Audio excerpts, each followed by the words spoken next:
Хүндэт ажилтан албан хаагчид та бүхэн ажилд нь нэг бүр Апу компани элч төлөөлөгч болохын хувьд зөв зохистой, соёлтой хэрэглээг үргэлжид урайлах, төлөвшүүлэл сурталчлах эрхэм үүрэгтэй билээ. Ингээд зохистой хэрэглэх энгийн зөвлөмжүүдийг хүргэж буйг хүлээн авна уу? Уусан л бол бүү жолоод. Та согтууруулах ундаа хүрсэн л бол хизээч бүү жолооны ард суугаарай. Өөр унаагаар эсвэл дуудлагын жолооч дуудаарай. Согтууруулах ундааг үргэлж усаар даруулж уур. Ус уснаар та биедэх шингэнээ алдахаас сэргийлнэ. Согтууруулах ундаа хэрэглэх үедээ байнга ус уугаарай. Согтууруулах ундаа хэрэглэхээс өмнө заавал юм идээрэй.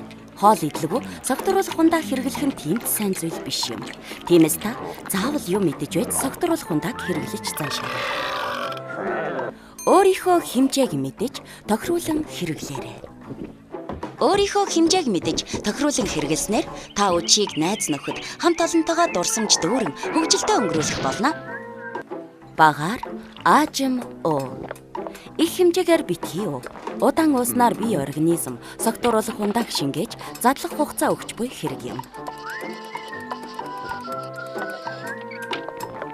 Хольж бүү уугаарай. Хэрвээ та согтууруулах ундаа хэрэглэж байгаа бол олон юм хольж уулгүй аль болох нэг төрлийн согтууруулах ундаа хэрэглээрэй.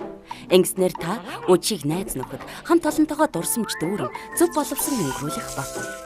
Та бүхэндээ шинэ оны мэнд дэвшүүлье. Зохистой хэрэглэж сайхан баярлаарай.